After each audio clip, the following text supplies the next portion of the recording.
Nos téléphones indiquent 3 heures du matin, mais lorsque les volets glissants des hublots s'ouvrent après une courte nuit, le soleil est déjà levé depuis longtemps. Nous survolons encore la Mongolie en direction de Pékin et avançons nos appareils de 6 heures.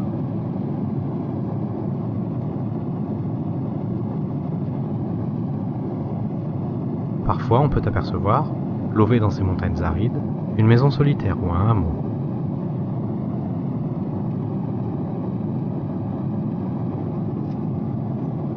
À l'approche de Pékin, les hameaux grossissent nettement pour faire place à de petites villes entourées d'éoliennes. Depuis Pékin, 2h30 de bus nous attendent pour nous rendre jusqu'à Tianjin, la grande ville la plus proche. Je retrouve la Chine telle que je l'ai quittée lors de ma dernière visite, il y a 7 ans. Ses forêts de tours de 30 étages, ses appartements standards dont l'extérieur ne paye pas de mine mais qui cachent un confort insoupçonné. Sa flegmatique anarchie sur les routes, ses portes à lamelles en plastique pour isoler de la chaleur, et ses doubles brûleurs à gaz dans toutes les cuisines, qui sont emménagées sur un balcon fermé.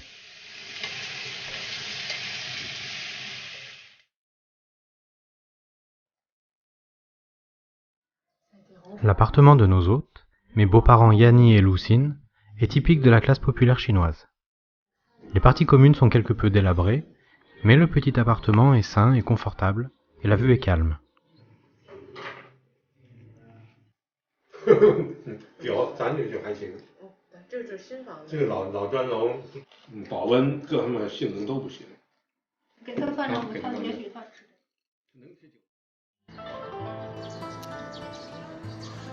Dès le lendemain matin, nous nous rendons à l'immense et nouvelle gare de Tianjin-Ouest.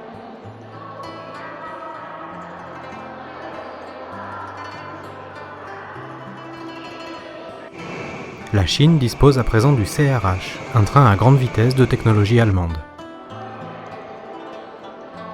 Nous nous rendons à Shanghai, 1000 km plus au sud.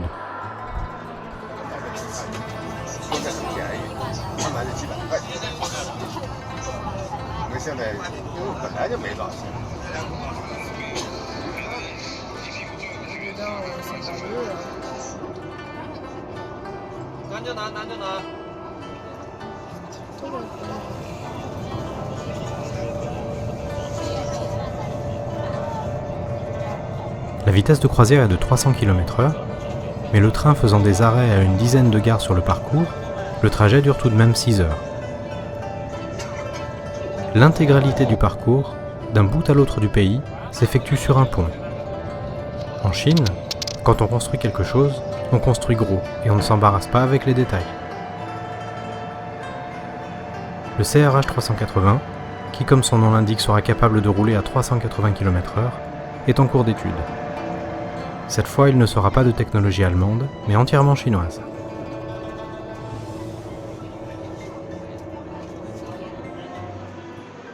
Le train arrive à la toute nouvelle et immense multiplateforme qui centralise tous les transports de la ville. Un quart de la population chinoise habite Shanghai et ses alentours. La ville est au centre du réseau de transport de toute la région. Ses stations de train et de bus, ses lignes de métro et ses aéroports sont disséminés aux 4 coins de la ville. Passer de l'un à l'autre peut devenir un vrai parcours du combattant. Afin de raccourcir ces itinéraires, les ingénieurs ont inventé un concept révolutionnaire. Faire converger toutes les lignes vers un seul site, une interconnexion géante. Le trajet d'un aéroport à une gare qui demandait 1 heure dans les embouteillages ne prendra plus que 5 minutes à pied. Le résultat est un bâtiment vertical sur 6 niveaux. La longueur du bâtiment a ainsi été limitée à 2 km pour une durée de marche maximale de 25 minutes.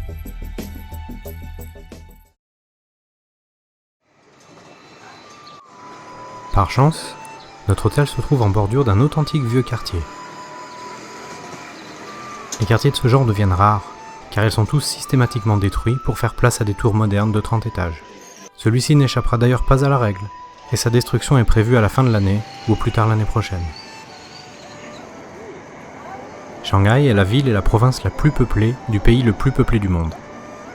La ville et son agglomération totalisent environ 35 millions d'habitants. Située à l'embouchure du fleuve Yangtze, c'est le port le plus actif au monde et la capitale économique de la Chine.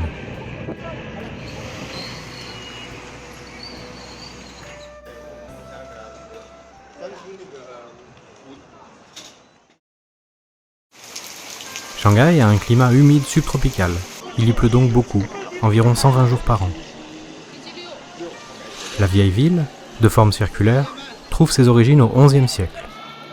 En 1554, sous la dynastie Ming, un mur d'enceinte de 20 mètres de haut fut érigé afin de protéger la ville des assauts des pirates japonais. Le mur fut démoli en 1912, mais certaines parties demeurent.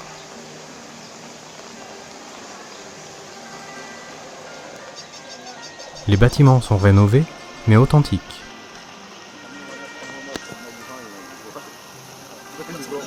La vieille ville est protégée par le gouvernement municipal de Shanghai. Elle échappera à la destruction générale et restera soigneusement conservée.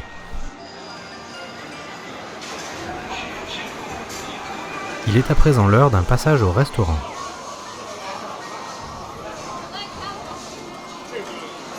En Chine, la variété de la nourriture n'a d'égal que son invraisemblable abondance.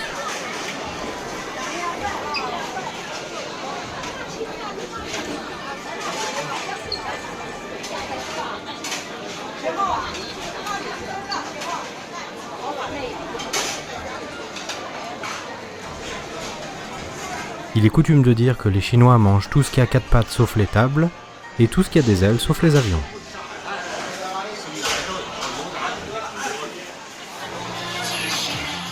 Où que l'on aille, la nourriture est partout. Elle est tellement présente, variée et bon marché, que tout le monde passe son temps à manger toutes sortes de bonnes choses. Qu'ils vendent de la nourriture ou non, tous les magasins sont très achalandés et sont tous ouverts 7 jours sur 7. On trouve toujours de tout à toute heure. C'est pourquoi bien souvent, les Chinois qui viennent vivre en Europe disent qu'ils s'y ennuient. Pour le soir, un vieil homme du quartier nous recommande un des seuls restaurants encore tenus par une authentique famille de Shanghai. C'est la première fois que je vois un restaurant inversé, où la cuisine est aménagée dans une ruelle et les places assises à l'intérieur. La plupart des autres établissements appartiennent à des provinciaux venus s'y installer. Leur cuisine n'est donc pas vraiment typique d'ici.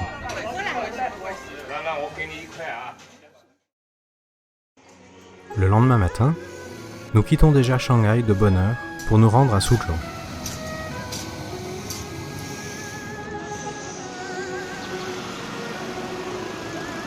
Nous reprenons le CRH en sens inverse. Suzhou n'est qu'à une centaine de kilomètres de Shanghai, soit environ une demi-heure.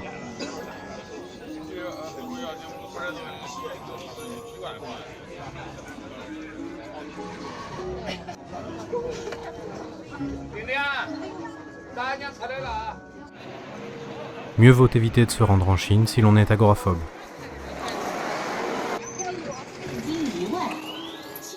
Ici comme ailleurs, la nourriture est partout. Si Suzhou est célèbre pour ses nombreux jardins chinois traditionnels, ceux-ci sont en fait assez récents.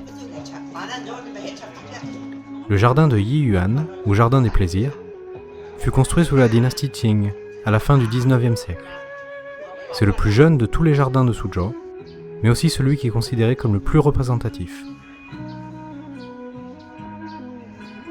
Le jardin chinois est tout à la fois un lieu de vie et de divertissement dans lequel on se plaît à flâner, et un lieu magique, un cosmos miniature dans lequel on cherche à recréer l'image d'une nature idéale. Les deux éléments fondamentaux sont les montagnes et l'eau, que l'artiste érige en respectant les principes du Feng Shui, dont les règles remontent au moins au IIIe siècle. L'art du jardin appartient au même titre que la calligraphie ou la poésie aux arts sacrés chinois. C'est l'harmonie générale qui est recherchée, bien plus que la symétrie ou l'ordre. Le jardin est une œuvre, un spectacle qui s'offre aux yeux du visiteur. Jamais on n'arrive à le saisir dans son entier. L'ensemble est rythmé par un réseau de murs ondulants ici, de portes rondes là, de fenêtres ajourées, qui finissent par transformer le jardin en une infinité de cours et de recoins.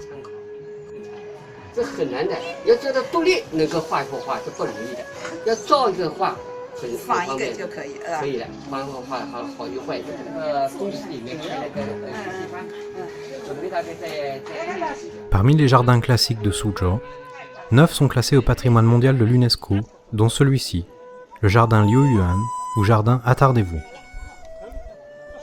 Il fut commandé par un officiel en 1593. Au cours des siècles, il subit les dégâts du temps et des chaos politiques, et fut reconstruit et agrandi plusieurs fois par ses propriétaires successifs.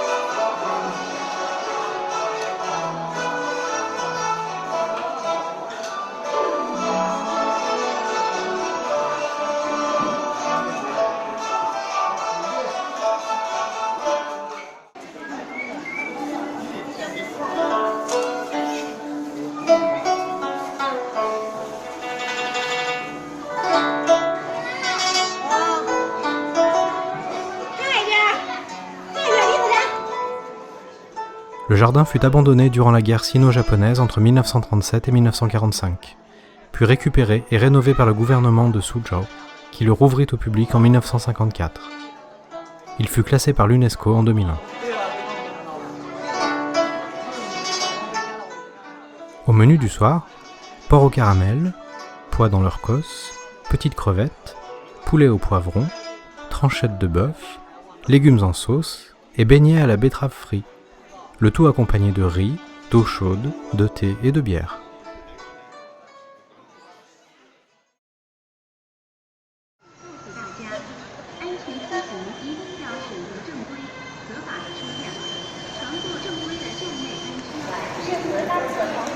Pour acheter un billet en Chine, il faut savoir lire ou au moins parler le chinois.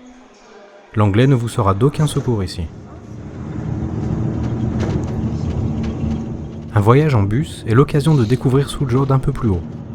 Et de manière tout à fait inattendue, cette grande agglomération chinoise remporte haut la main la palme de la ville la plus arborée que j'ai vue de ma vie.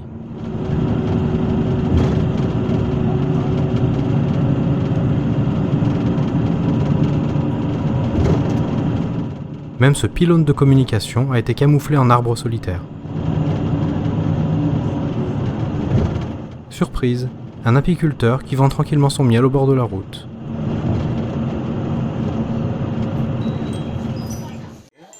Tongli est un traditionnel village d'eau dont les fondations remontent à 1000 ans. Il est justement surnommé le village de 1000 ans. Il est connu pour ses vieillards encore très actifs et ses centenaires décontractés.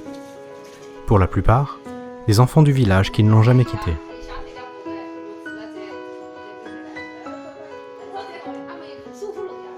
Les petits magasins vendent des produits locaux, calligraphies et peintures, artisanat fin, thé varié, et bien sûr toutes sortes de choses à manger, comme le batang ou sucre tiré, qui ressemble à du nougat.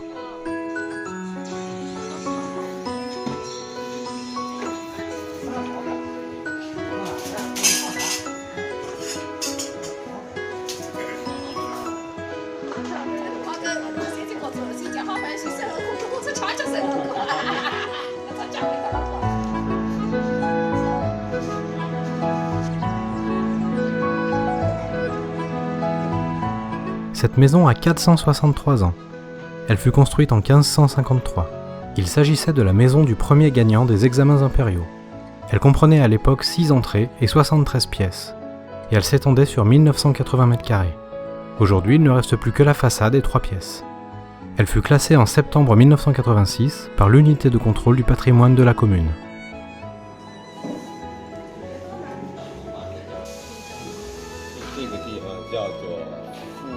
Lucy nous explique que ce village s'appelait à l'origine Futu, qui signifie terre riche. Mais ce nom fut considéré comme trop ostentatoire par la dynastie Song, il y a plus de 1000 ans. En modifiant subtilement les caractères, il fut renommé Tongli, qui n'a plus aucune signification.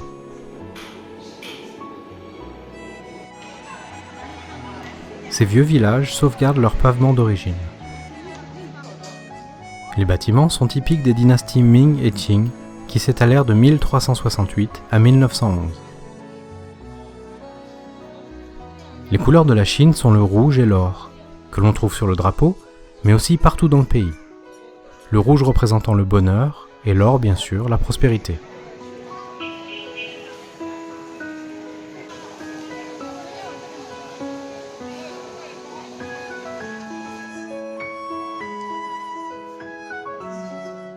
Parmi les bâtiments, une ancienne école désaffectée.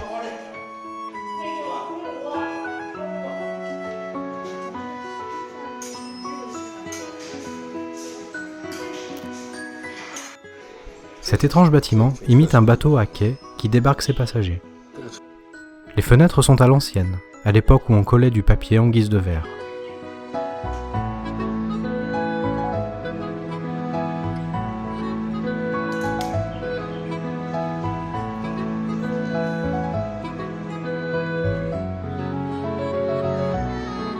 À Tongli se trouve le jardin Tuise, ou jardin de la retraite, qui fut construit en 1885 par un ancien officier.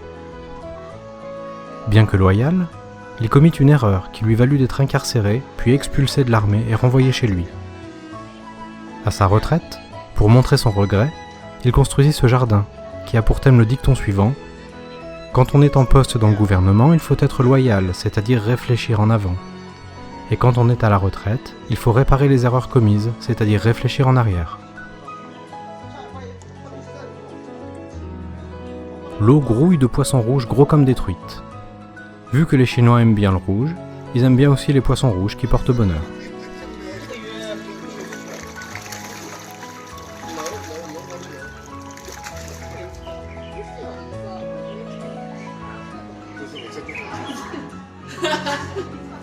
Le parc s'étend sur 6000 m². Son créateur ayant vécu une grande partie de sa vie dans une autre province, il a donc conçu ce jardin dans un style différent des jardins locaux. Ici, le bassin est central et les bâtiments autour très bas, comme flottants.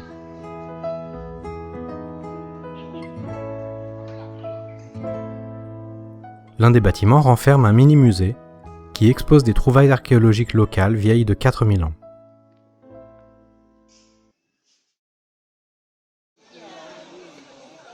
Tongli est séparé en 9 îles par 15 canaux enjambés d'une cinquantaine de ponts. Chaque maison peut être desservie par bateau.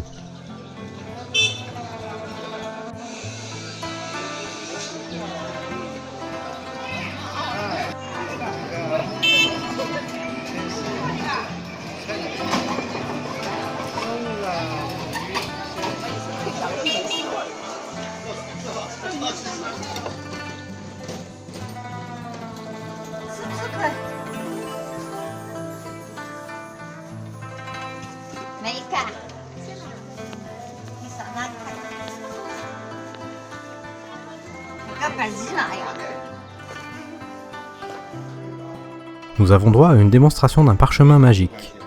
Le pinceau est trempé dans l'eau claire, et pourtant il écrit noir comme de l'encre, et l'écriture disparaît en séchant.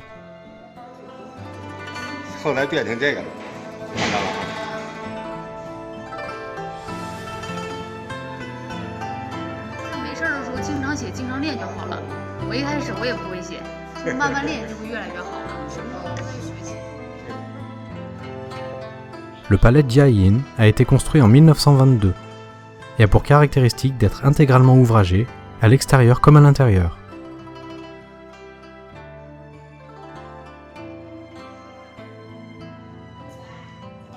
D'énormes sculptures, taillées dans la masse de racines et de troncs d'arbres, y sont exposées.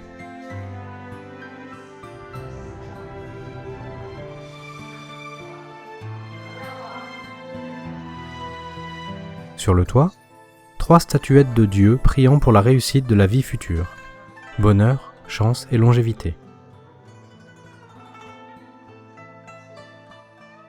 Dans cette pièce, les poutres sont parées de 8 sculptures représentant les chapeaux officiels de la dynastie Ming, appelée Shamao. Aussi est-elle surnommée salle des chapeaux Shamao.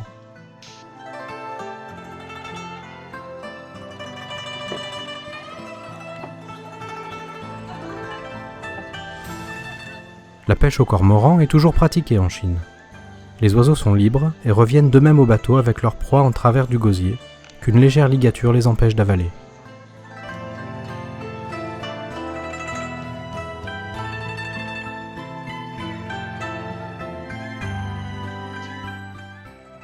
Le palais de Chongben a pour particularité que l'avant du bâtiment, côté rue, est plus bas que l'arrière, facilitant ainsi la circulation de l'air. Il abrite une exposition sur les mariages anciens.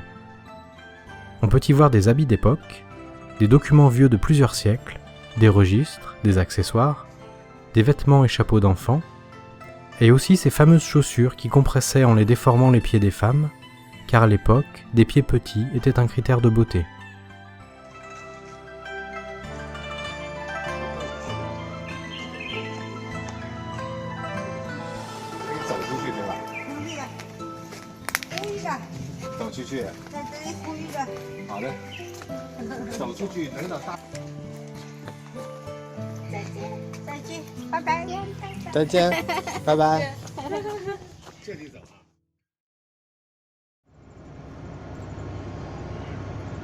Il n'est même pas encore 18h30 et pourtant le soleil se couche déjà en cette fin du mois d'avril. Par contre, il se lève aussi très tôt le matin. La raison est simple. Sur la même largeur que la Chine, la Russie adopte 4 fuseaux horaires différents. La Chine n'a que faire de tels détails, pas plus que de changements d'heure d'été ou d'heure d'hiver. Partout dans le pays, l'heure est toujours la même. En conséquence, lorsque le soleil se couche à l'est du pays, l'ouest du pays a encore de longues heures de jour devant lui, et pourtant l'heure est la même. Et à 5 heures du matin, lorsque le soleil se lève pleinement sur la côte est, il fait encore nuit noire à l'ouest.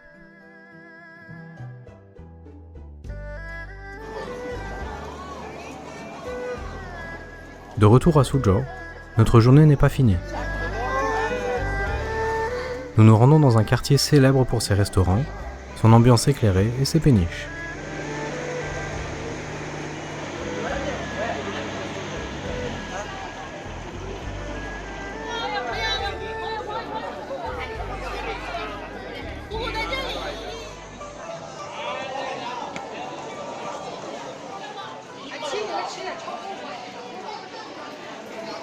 Là aussi, les magasins sont nombreux et tous remplis, autant de marchandises que de clients.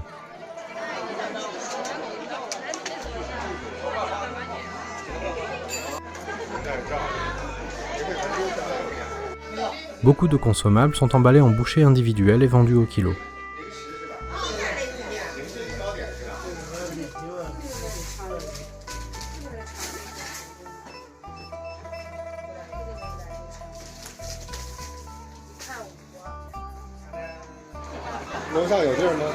La salle du bas de notre restaurant étant pleine à craquer, nous nous installons à l'étage, où l'ambiance est radicalement différente. Si la salle est si tranquille, c'est qu'elle est réservée aux tablés qui consomment plus de 30 yuan par personne, soit environ 4 €. Ce soir, et il faut dire exceptionnellement, nous ne remplissons pas tout à fait la condition requise, mais puisque le petit groupe compte un étranger, les portes s'ouvrent plus facilement et on ne nous fait aucune remarque. Suzhou fut fondée en l'an 514 avant notre ère, et a donc plus de 2500 ans d'histoire. Durant les dynasties Ming et Qing, soit depuis le XIVe siècle, c'était un centre économique, culturel et commercial national, et également la plus grande ville du monde qui ne soit pas une capitale. Elle garda ce statut jusqu'à la rébellion de Taiping en 1860, qui opposait la dynastie Qing aux chrétiens coloniaux. Aujourd'hui, l'agglomération compte 11 millions d'habitants. Dans la catégorie de villes de plus de 5 millions d'habitants, elle a connu la croissance démographique la plus rapide du monde, avec un taux de 6,5% de 2000 à 2014. C'est aussi l'une des plus prospères, avec une croissance économique de 14% sur les 35 dernières années.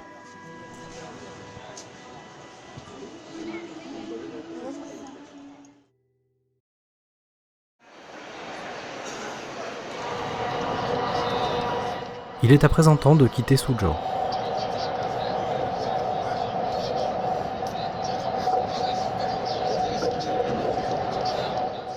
Nous nous rendons à Nanjing, à 200 km au nord-ouest. Le train fait une courte escale à Wuxi, une vieille ville industrielle. Fondée il y a 3000 ans, elle fut longtemps une ville minière d'étain et était nommée au départ Youxi, qui signifie avec étain. En l'an 25, les mines furent épuisées et la ville fut renommée Wuxi, qui signifie sans étain.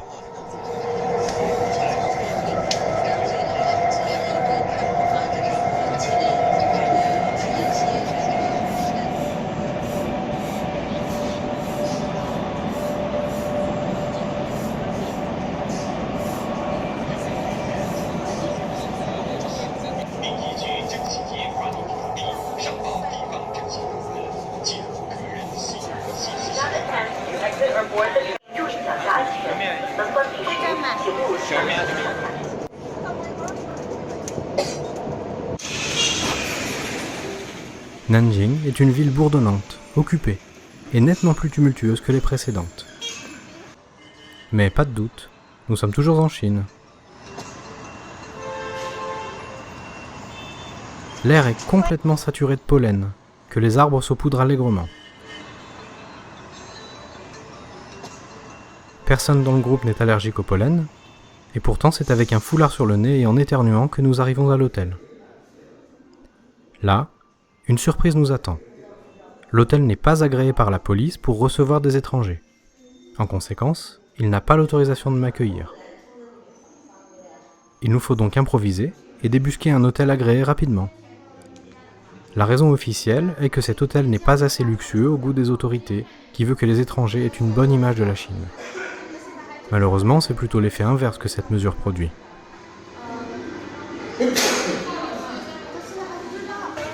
Finalement, le problème n'est pas si grave, et nous trouvons un établissement au goût de la police à une dizaine de minutes de marche.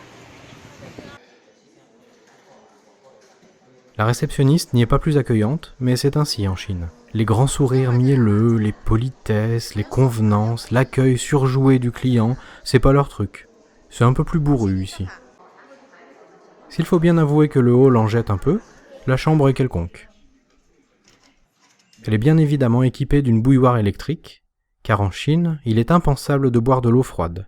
Elle ne se boit que bouillie et encore brûlante. La vue sur ce vieux quartier de Nanjing est toutefois des plus sympathiques.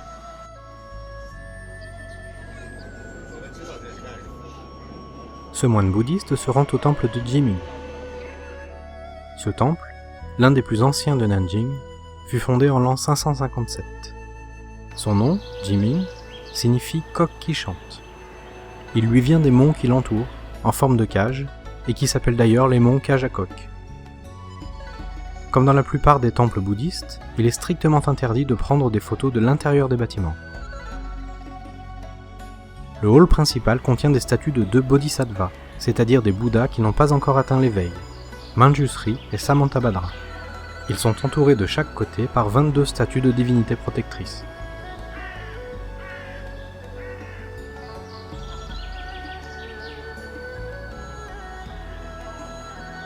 La svastika, rendue tristement célèbre par son utilisation par les nazis, est un symbole universel dont l'apparition remonte au néolithique.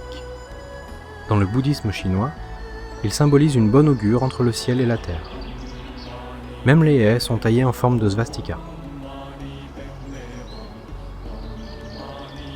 Ces innombrables petites lanternes ont été accrochées là par les croyants, qui y écrivent un souhait.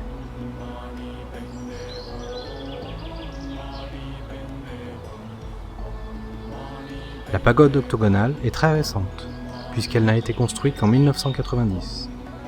Elle compte 7 étages et mesure 49 mètres de haut.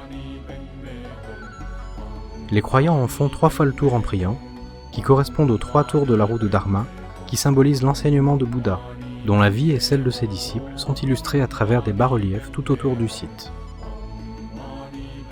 À l'arrière, une large cloche en bronze sur laquelle est inscrit chance et bonheur, et aussi d'autres choses.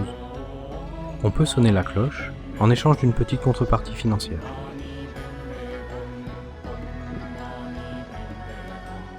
Sur cette table à encens, on allume 3 bâtonnets pour montrer le respect à Bouddha, Dhamma et Sangha, et aussi pour illustrer les 3 vies, passé, présent et futur.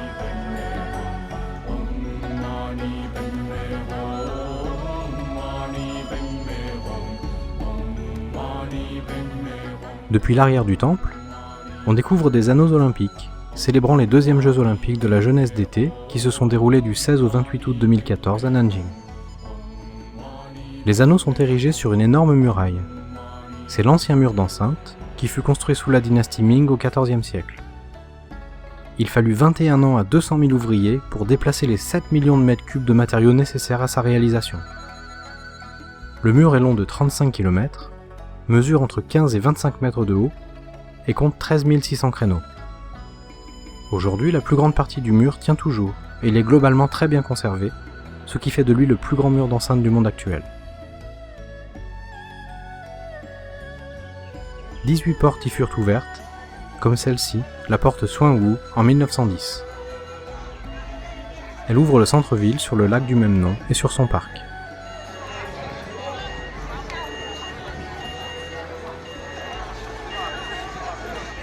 Nous avons de la chance, en pleine semaine, le parc est quasiment désert.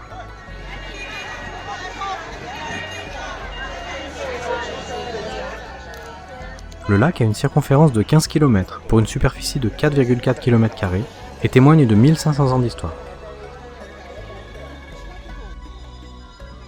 Entre le mur et le lac s'étend un agréable parc arboré sur lequel le mur projette son ombre.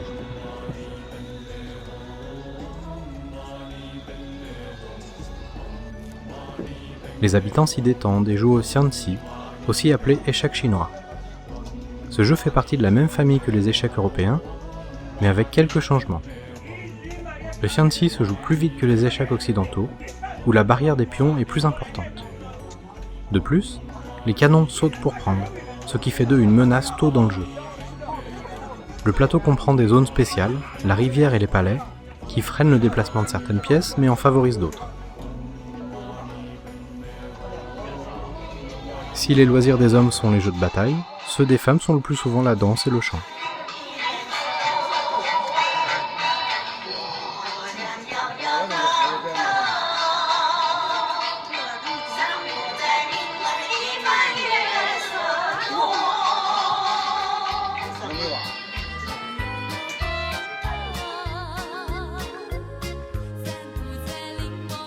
Ce petit bâtiment sur la rive du lac s'appelle Reflet de la Lune dans le lac Noir.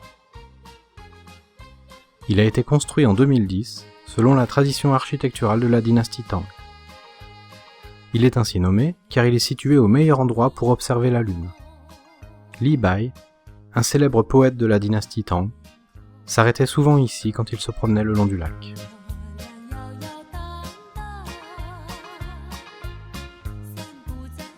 Cet immense bas-relief est un plan de la vieille ville. Nanjing est la capitale historique de la Chine. Fondée en 500 avant notre ère, elle fut la capitale du royaume de Wu en l'an 229, puis celle du royaume des Tang du Sud en 937, puis celle des Ming en 1368, celle des Taiping en 1853, et enfin capitale de la République populaire de Chine à sa création en 1912. Elle perdit finalement son statut en 1949, lorsque la capitale fut déplacée à Pékin. Son nom, Nanjing, signifie d'ailleurs capitale du Sud, par opposition à Beijing, que l'on appelle bizarrement Pékin en français, et qui signifie capitale du Nord.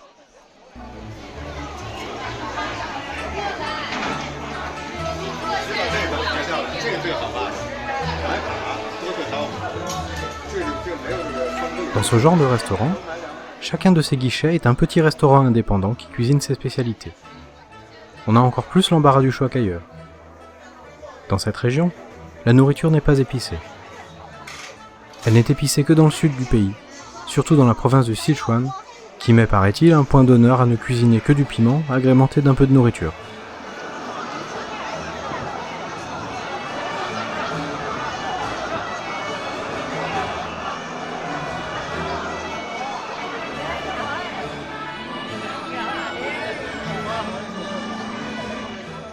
On pourrait croire à un jour de fête ou de célébration nationale, mais il n'en est rien. C'est juste un mardi soir comme les autres dans une grande ville chinoise. Comme partout ailleurs en Chine, l'immense majorité des touristes sont des Chinois d'autres provinces. Dans les lieux touristiques, vous ne verrez jamais beaucoup d'étrangers. Quant aux grandes villes, même si les étrangers y sont présents, leur nombre reste écrasé par celui des Chinois, de sorte que leur présence reste anecdotique. Une légende raconte qu'un jour, un mendiant vola un poulet et le cacha dans la glaise. Il revint le soir et rôtit son poulet tout couvert de glaise directement sur le feu. Une croûte se forma ainsi, et quand il la craqua, les plumes se détachèrent et révélèrent une viande tendre et aromatique. Il commença à vendre sa recette à travers le village, et elle devint même un mets impérial. Aujourd'hui, ces poulets du mendiant sont une spécialité de Nanjing. Je regarderai.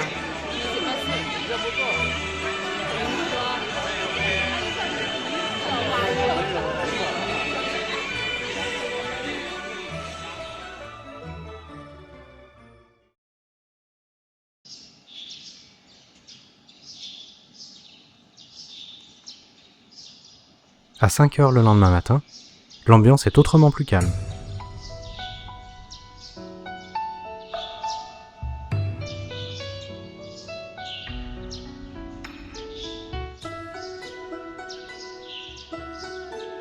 Il est l'heure d'un bon petit déjeuner au restaurant de l'hôtel. Au menu, œufs durs, beignets aux haricots rouges, brioche à la vapeur, lait de soja chaud, soupe de maïs, gâteaux variés, tofu, omelette, bouchées aux myrtilles ou encore tranches d'ananas.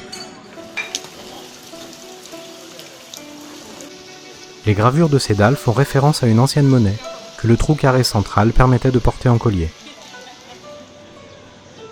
Cet endroit s'appelle Ferry Taoyé. Le calligraphe Wang Xianzhi y raccompagnait sa concubine Taoyé il y a 1500 ans.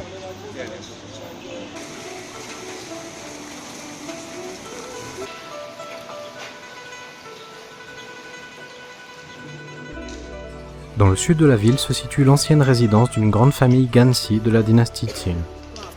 Constituée de plus de 300 pièces et 35 cours, c'est l'un des grands monuments de Nanjing, avec le mur d'enceinte. Aujourd'hui, elle sert de musée du peuple et d'endroit pour les échanges en calligraphie.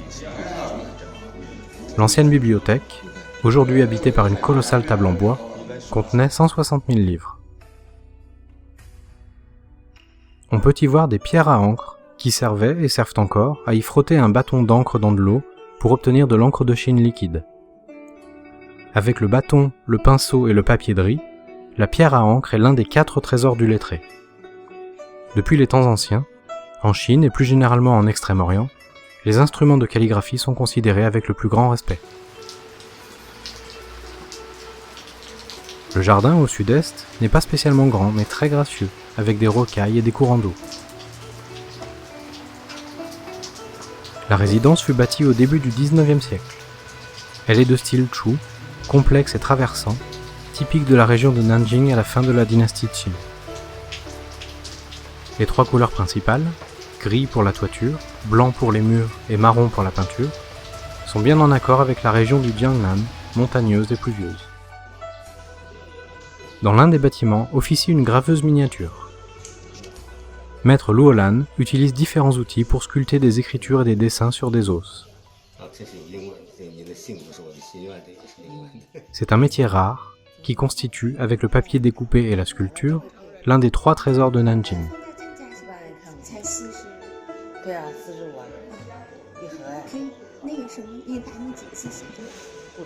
L'une de ses œuvres est un texte de Confucius de 1000 caractères, gravé sur à peine 450 mm², qui enseigne comment être une bonne personne.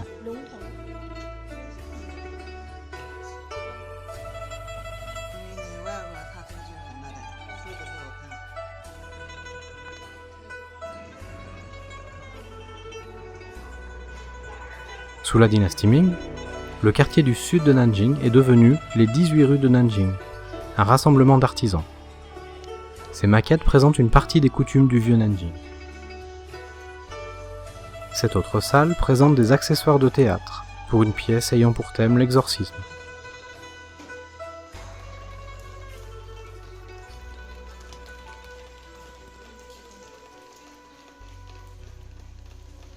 Ce poème parle des 24 saisons solaires, qui correspondaient, dans les anciens calendriers de l'Extrême-Orient, à 24 saisons d'environ 15 jours. Ces saisons étaient basées sur la phénologie de la région du Jiangnan, c'est-à-dire l'apparition d'événements périodiques comme le bourgeonnement des végétaux ou la migration des oiseaux. Le papier découpé est l'un des arts les plus anciens de Chine. On estime son apparition au moins au VIe siècle. Il fut très populaire durant la dynastie Qing, qui vit le développement de nombreuses techniques, dont l'ébauche et l'utilisation de papier fumé. Le papier découpé de Nanjing est légèrement différent de celui du Nord. Les sujets sont principalement festifs et les motifs imbriqués.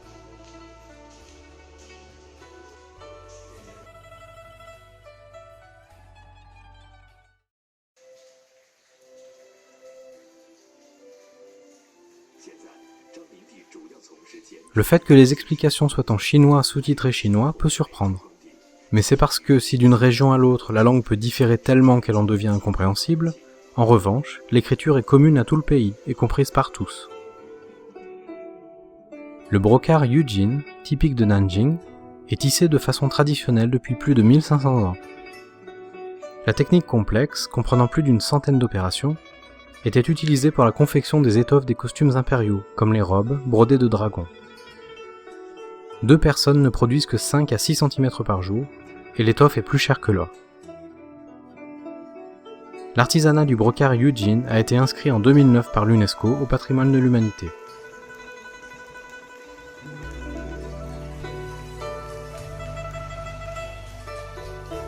Dans la salle suivante, des tablettes gravées d'écriture bouddhiste, puis un sculpteur d'argile.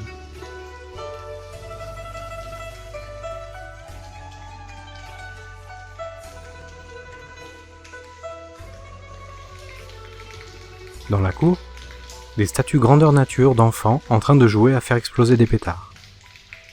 La rangée la plus à l'ouest des bâtiments est réservée aux expositions des patrimoines culturels, calligraphie, sculpture sur bois, gourdes, lampions et autres articles en bambou, ou encore objets en papier. L'un de ces petits bâtiments est très spécial. Il s'agit de la maison dans laquelle Lucine a passé toute son enfance, il y a 60 ans. Elle est à présent reconvertie en un magasin de thé. Lucine se souvient de tous les détails et nous raconte qu'à l'époque, il n'y avait ni escalier ni mezzanine, mais une unique pièce pour abriter tous les membres de la famille.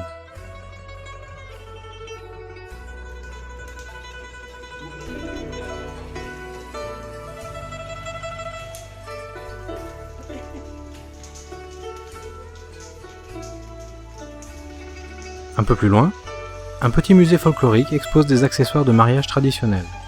Chaises à porteurs, chambres nuptiales, chaussures brodées, habits, soharis ou encore statuettes.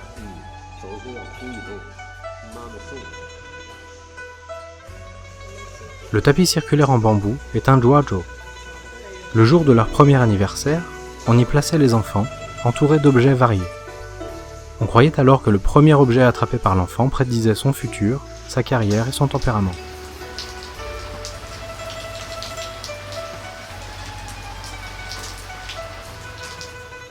La demeure compte une salle d'études privée, où les enfants des grandes familles apprenaient à lire et à écrire.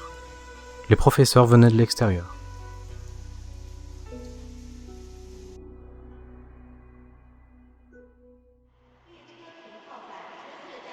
Retour dans la Chine d'aujourd'hui. Il est temps de quitter le sud et de reprendre le train vers Tianjin. Toutefois, tous les trains à destination de Tianjin sont complets. Nous décidons donc d'ajouter une étape imprévue d'une journée à notre parcours, la ville de Jinan.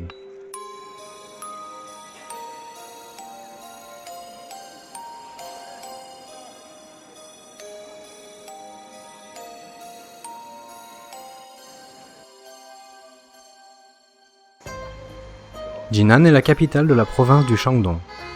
Elle s'étend sur plus de 3300 km² et compte environ 5 millions d'habitants.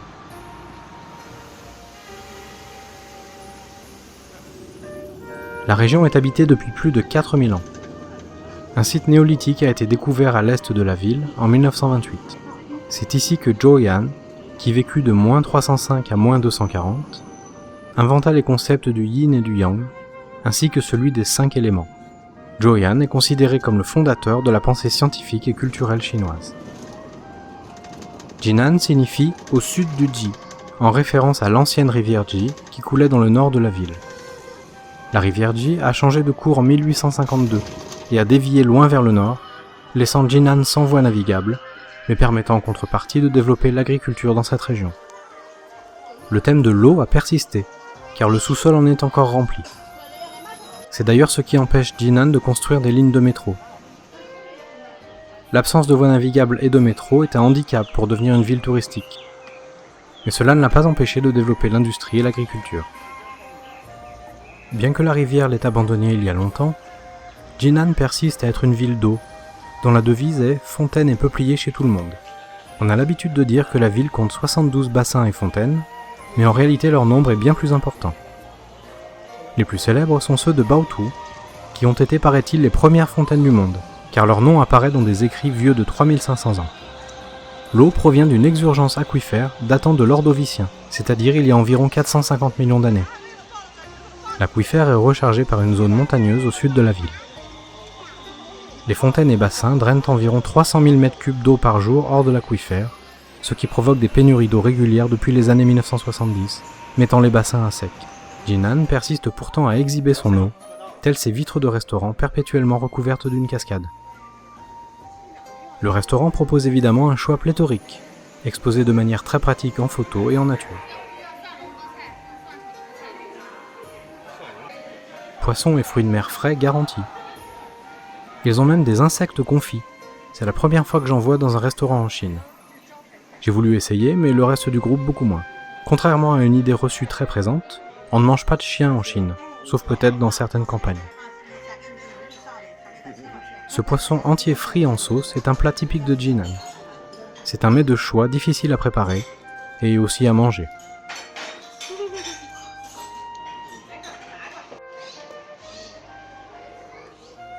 Ce pavillon rend hommage à Li Qinzhao, une célèbre poétesse qui naquit à Jinan en 1084 et mourut en 1151. Issue d'une famille riche, c'était l'une des très rares femmes érudites de son époque, et pourtant elle est considérée comme l'un des maîtres de la poésie. Son œuvre comprend entre autres 60 poèmes chantés et 19 poèmes classiques, tous dédiés à son mari et notamment à son souvenir après la mort de celui-ci. Li Qinzhao est l'image même du personnage de la veuve inconsolable. Puisque Jinan n'est pas une ville touristique, la plupart des gens que nous croisons n'ont jamais vu d'étrangers ailleurs qu'à la télévision. Encore moins dans un bus, vu que les étrangers ont les moyens et l'habitude de se déplacer en taxi. Parfois, les chauffeurs de taxi, comme celui-ci, se protègent des agressions, ce qui est surprenant car la plus grande sérénité semble régner en Chine.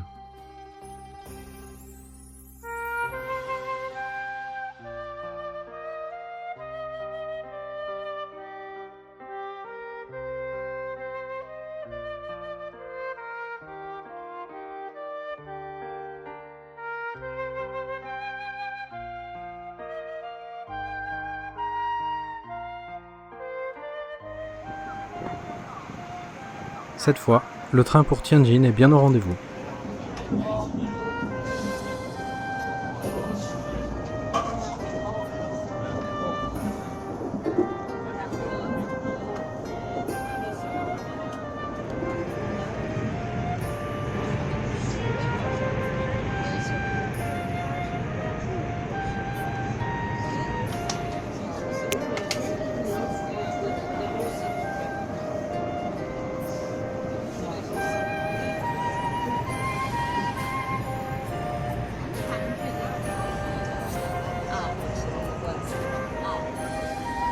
À l'approche de Tianjin, la monstrueuse silhouette inachevée de la Goldin Finance 117 se détache, ainsi nommée car il s'agira d'une tour de 117 étages. Avec presque 600 mètres de haut, ce sera la deuxième tour la plus haute du monde, après la Burj Khalifa à Dubaï, qui la dépassera encore tout de même de 200 mètres.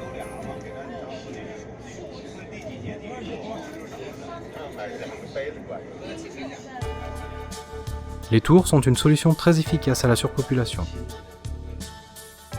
Elles sont peut-être impersonnelles, mais elles libèrent beaucoup de place au sol, qui est ensuite reconverti en espace vert et en aire de jeu pour les enfants.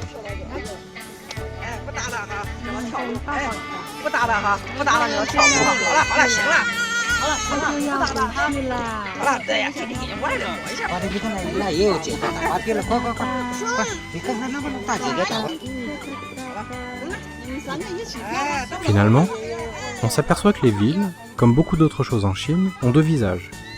D'un côté, ces forêts de tours, toutes identiques partout dans le pays, qui rend les agglomérations anonymes et indiscernables. Et de l'autre, de vieux quartiers et des surprises qui font le charme et la personnalité de chacune. Si l'on sait où chercher à Tianjin, on trouve encore de vieux hutong authentiques. Bon, bien sûr, ils seront détruits tôt ou tard pour faire place à des tours, mais pour l'instant, les habitants résistent pour obtenir un dédommagement plus important du gouvernement.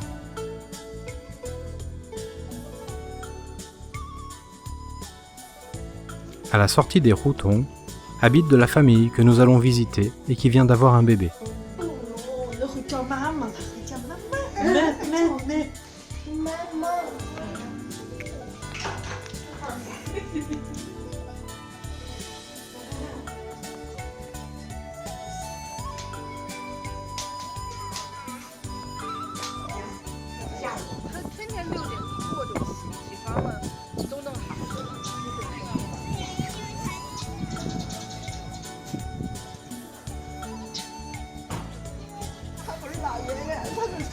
哦，外国叔叔，大连没胡子，像爷爷，看你们像爷爷。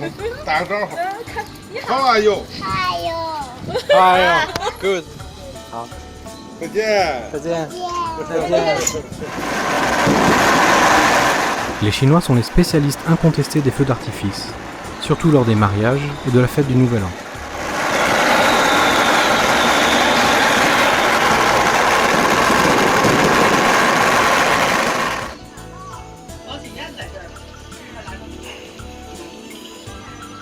On dit toujours de Tianjin que c'est une ville à la campagne, et il est facile de comprendre pourquoi.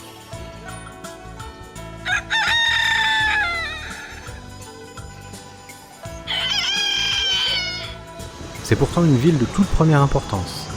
Avec près de 13 millions d'habitants, c'est la 4e du pays, derrière Pékin, Shanghai et Canton. Elle dispose non seulement d'un accès direct à la mer, mais se trouve également sur le passage du Grand Canal de Chine, qui relie Pékin à Hangzhou, au sud de Shanghai. Son port artificiel en eau profonde est le plus grand de Chine et le 5e plus grand du monde.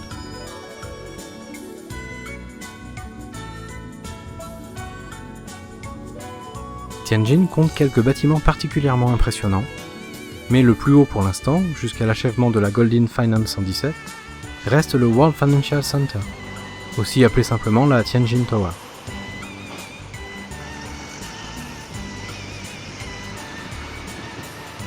Achevée le 14 janvier 2010, la tour compte 74 étages et culmine à 337 mètres.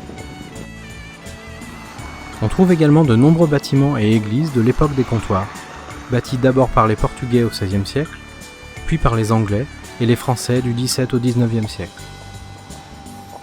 La Chine n'a jamais vraiment été entièrement colonisée, mais elle a été fortement dominée, militairement, économiquement et politiquement.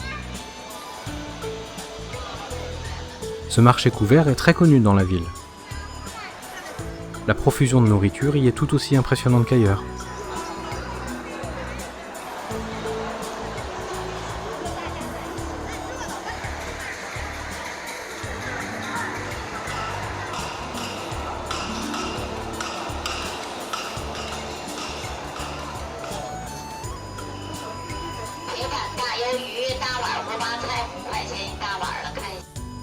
Histoire de ne pas changer de registre, nous enchaînons les restaurants, les repas chez les amis et les repas de famille au restaurant.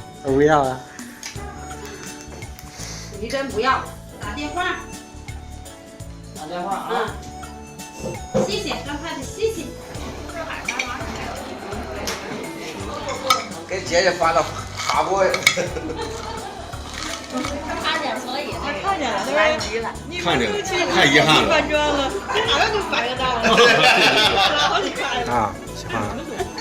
柳，80柳，8柳，86岁。